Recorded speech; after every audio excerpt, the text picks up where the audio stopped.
Walmufattirat qisman. Ebintu ebisiibulula birimu emiteeko emeka? Birimu emiteeko ebiri. Alqismu alawwal, omuteeko ogusooka, almufattirat alhissiya, byebisiibulula ebiri hissi, yaani kyongo omuntu akikola butereevu n'abeeranga okusiiba kwe kukomyawo, sawa aftara bihaqqin au aftara bibatil, whether asibulukuse mu butuufu oba asibulukuse nga tagwanidde kubeera nga asibulukuka. Ebimusiibulula ebiri hissiya byebyo ebigirawo ddala okusiba kw'omuntu, okusiba ne kufiira ddala, whether asibulukuse mu butuufu oba tasibulukuse mu butuufu. Bino bye bimusiibulula, biyitibwa almufattirat alhissiya. Ebisiibulula bino birina okwegattibwako ebisatu, ebisigadde byonna biriko khilaafu, tujja kubira mu mulyango gwabyo, ne ebyegattibwako ebisatu, al akil washurubu waljimaa, kwe kulya, kwe kunywa, kwe kwegatta. Almufattirat alhissiya, ebisigadde byonna biriko khilaafu bayina alulama. Abamu ne barajjaha kino kisiibulula, ne barajjaha nti kikola kitya kisiibulula. Tujja kutuukayo emisomo giweereko nga tuli ku bisiibulula byokka olw'obukulu bw'omulyango ogwo, kubanga awe wali opposite y'ekigendererwa mu kusiiba, tekigendererwa kubeera ng'ebintu ebyo tobikozesezza, n'olwekyo abamanyi baatwalawo obudde bungi. Kitegereka. Alqismu thani, omuteeko ogwokubiri, almufattirat almaanawiya, ebisiibulula ebiri maanawi, wahiya allati, byebyo tudhhib almaqsud min mashru'iyyati as-siyam, byebyo ebijjawo ekigendererwa kya Allah bwe yali ateekawo okusiiba. Kyali kigendererwa ki? La'allakum tattaqun, kutiba alaykum as-siyam kama kutiba ala alladhina min qablikum la'allakum tattaqun. Ebyegaya ekigendererwa mu kusiiba tahqiqu attaqwa, si kuba nti Allah yagala tulumyako ku njala, wabula yagala okuhaqqaqa attaqwa fiina, nga bwe yagamba mu kusala ensolo, la yanaala allaha luhumuha wala dimauha walakin yanaaluhu attaqwa minkum. Ennyama eno, omusaayi n'ebirala byonna ebyo ebibeerawo mu kusala ensolo tebigenda eri Allah, wabula Allah kyaba atunuulira mu mmwe kumutya, walakin yanaaluhu attaqwa minkum. Kadhalika mu kusiiba Allah tayagala kuba adhaba na njala, tayagala kuba adhaba na nyonta, wabula ayagala taqwa yeeyoleke ku mmwe.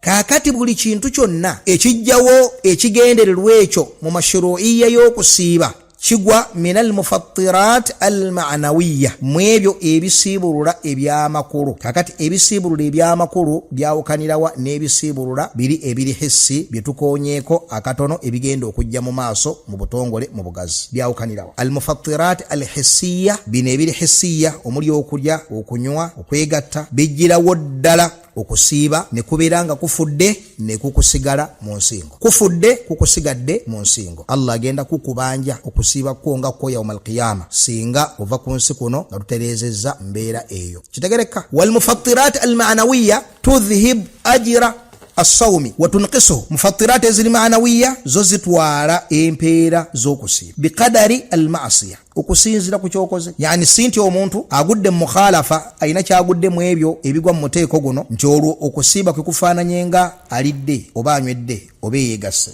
Kitegereka. Wabula okusiiba kuba kuvudde mu nsingo ye, tabanjibwa kuliwa wadde okuba nti agenda kujja ku lunaku lw'enkomerero ateekebwe mu abo abataasiba Ramadan, wabula buli kikolobero kyakola kisala empeera z'okusiiba, kizisala asobola okugwa mu kintu ne kitamulekerawo mpeera yonna mu lunaku olwo okusinzira ku bunene bw'ekyo kyaguddemu, n'atasigazawo mpeera yonna. Asobola okugwa mu kintu ne kisala empeera ezaali badde ku 10 ne zidda ku 8, mongoberera, oba ne zidda ku 7, oba n'akola kino ne kireta 2 ne kigatwala, n'akolayo na kiri 10 ne ligenda, n'akolayo na kiri 3 ne gagenda, ogenda okakkana nga ajja ku lunaku lw'enkomerero n'okusiiba okw'obulere.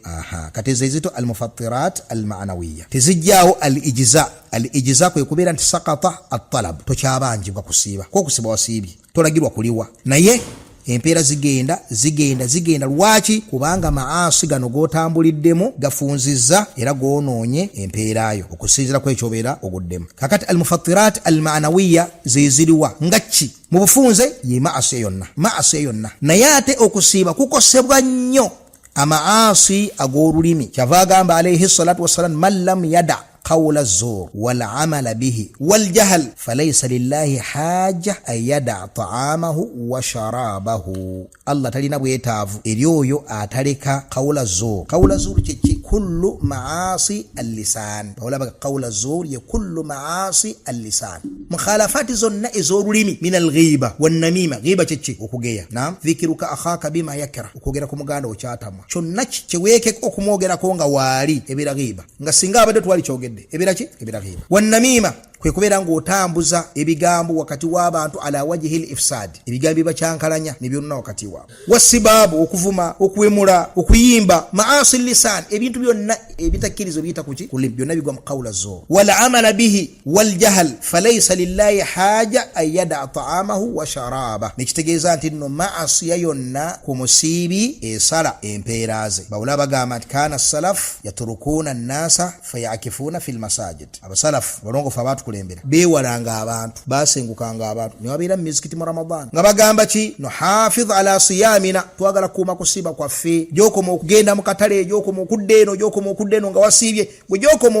okubeera bize n'edduniya olulimi obaako by'olukuuma obaako ebikulema okukuuma geno kakananga empeera z'okusiiba ogenze ozikonjobola mpola kitegereka n'olwekyo al-mufattirat qisman ebisiibula birimu emiteeko emeka ebiri hissiya ebyo ebitakulekera kusiiba ne bwobeeranga okkiriziddwa mathala olwadde n'obeeranga olidde onywedde kusiiba mbukukkiriza ezo mufattirat hissiya oba mbwononefu n'olya nga wasiibye nga toyina udhur kitegereka ezo mufattirat hissiya mufattirat maanawiya zezitakulekera mpeera zaki mpeera za kusiiba kitegereka nga ge mazambi omuli ag'olulimi ge mazambi ag'ebikolwa naye ng'omubaka Muhammad sallallahu alaihi wasallam yasinga nnyo okutewaza amazambi agaki amazambi ag'olulimi kubanga ge gasinga okubeera wano ku muntu buli kaseera gamuli kumpi nnyo kyomuntu asobola okugwa ne mu zambi nga setaani bwe mulaga nti alikola amru bil ma'rufi wan nahi ani al munkar asobola okusooka ezambi lyagenda okukola ery'olulimi n'asooka naliteko n'omukaddima n'asooka nalita n'istigfaaru nga tannalikola wallahi astaghfirullah yani sumayyo oyo asoza astaghfirullah sikulembeza omukaddima kino kyengenda okwogera Allah nsonyiwe naye n'alyoka ageya bannanga okugeya kibi naye n'agenda mu maaso n'alumba kakati gamuli wano kumpi sitaani igawoomereza ate igateekako shahwa nnene kuuma olulimi kintu kizibu nnyo nabe kyava kitaako tarkiz kitegereka